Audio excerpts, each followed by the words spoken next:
Good evening, YouTube. Today is February 2nd, 2018. This is your daily episode of blog number 24. I got a lot to talk about, so I'll try to go pretty quick here. In my portfolio, I'm at $4,878. In BTC, I'm at 0.61. Binance is actually holding me up pretty well here. That's the only coin that's holding me up. Everything else is pretty much in the red. I'm sure everyone else's portfolio sort of looks similar. Just imagine, when I first did my very first video, I was at 13,000, and this is where I'm at now. 13,000, and I have dipped down all the way to almost 4,000, and I'm back up to 5,000. And I don't think we're in a bullish market yet. We are still bleeding, folks. We are still bleeding a lot, okay? Just some note, I think there's a buy wall right now at 7,500 USD. The 8,000 went away. Okay, so it's pretty liquid all the way to 7,500 bucks. Today, Binance listed Nano, and I was trying to get my funds into Binance ASAP. However, just couldn't get there in time. In KuCoin, I did a withdrawal to Binance, and it is now still stuck after 10 hours. I did it at 9 o'clock today. It is 7:30, so 3 plus 10 and a half hours later, it still has not deposited. So technical issues is definitely bugging the crap out of me with XRP, especially with exchanges. Wallet to wallet payment, peer to peer, has no problems. But if you're dealing with mass amounts of volume, XRP seems to have some problems. So if Amazon wants to collect XRP, I think it's going to definitely have problems. They do a lot more than just exchanges, right? They do a significant amount of transactions. And much as they say we could do 7,000 transactions theoretically, the problem is, if one of those out of the 7,000 does 2,000 transactions per second, then that will never happen at this time. So XRP has some technical issues they really need to figure out because it just looks bad. Okay, and the fact of the matter, people were waiting for XRP to show up on Binance for a very long time. Actually, I think hurt the market significantly because this is at the 1 minute candle, and in the first minute it sold at the highest it went is 0.0029. I have seen a lot of other coins that have at least a 5-minute window. This one did not. It was 1 minute and boom, dropped. Still, this is still good. We are at here 0.0026. That's a pretty good time to sell there as well. I wanted to sell around this point here, 0.0024 when I first saw it. However, my funds never came, so I couldn't sell. Was going to sell only 50 XRP, 33% off the top. If I was able to sell at 0.0028, I was planning on selling 100 XRP. At this point, I wanted to sell 25%. I still believe in XRP. I think they'll fix their problems. I just have to wait and see. But I just needed some money for the bot. Going now to the bot, Profit Trailer is actually doing okay.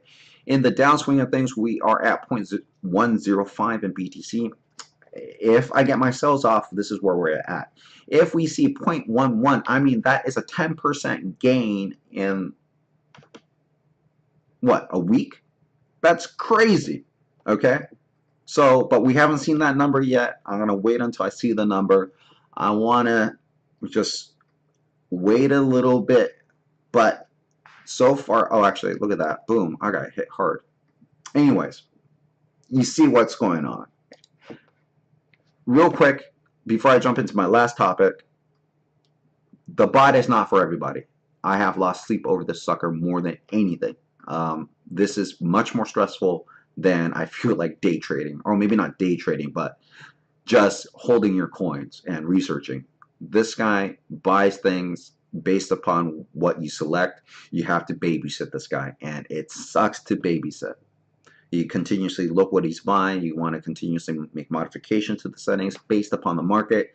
The bot is not for everybody, guys. You will be draining a lot of your time into the bot to make some money. Okay, now there's a potential to be making significant amount of money. Let's say I have $10,000, and if I make 1% a day, that's $100 a day. That's a lot of money you could be potentially making. However, it isn't for everybody. Okay, and if I was that confident that I could make $100 every day on the bot, I would easily just put in $9,000 more in, or actually less than that. You know, I would just get a full 1.0 BTC, but I am not that personally that confident. I want to start slow and move my way up. And as I feel more comfortable, I want to set it and forget it and never fucking look at it again. Excuse my language, but I wake up in the morning thinking, hey, how did my bot do? Do I need to make modifications? Am I holding bags? That's not pleasant. Okay, the alarm clock doesn't wake me up. The bot does. Throwing that out there. Last but not least, we'll talk about this. This is the bubble that we just popped, right? And I'm going to just bring in my cheat sheet notes because I already wrote it in here. I wanted to do a comparison chart of the Dotcom bubble and how it exploded. Okay, so this is about a 6-year period. And if we look at BTC and if we go around the $5,000 mark, 5,000 here, let's say we come back to the $5,000 mark, okay? If we do, it looks like it should end about here because this is October. Let's just do October 1st, October, and then we go November, December, October, November, December, January, February, March. So let's say March it ends, okay? Around sometime in March. Yeah. Okay, so let me bring in my cheat sheet once more. This is sort of the math I did behind it. The dot-com 4x from 1250 to the 5,000. Okay, this thing lasted 6 years. Here's the numbers. In 1997, it was 1250. It was 5,000 year 2000. Back when it finished the bubble at 1250 at 2003. Okay, BTC. If we sort of use the same logic, 4x, right? I divided by 4 on the 20,000, got my 5,000 number. This is how it is looking. We started on October 11th, but let's, for easy math, say October 1st. On March 1st, and this is an estimate, that it will hit 5,000. This is just for say. This is 5-month window. That's a 5-month window. It is not 6 years. So for, again, do easy math, let's just say this is 6 months. Let's say that the bubble burst in 6 months because we've made a huge correction. I mean, for the stock market to make 20% or 10% correction, it takes a long time, but we live in a 24-hour crypto world where things change super fast and there's a lot of buyers and sellers. Well, maybe not as much volume as the stock market, but significant amount, right?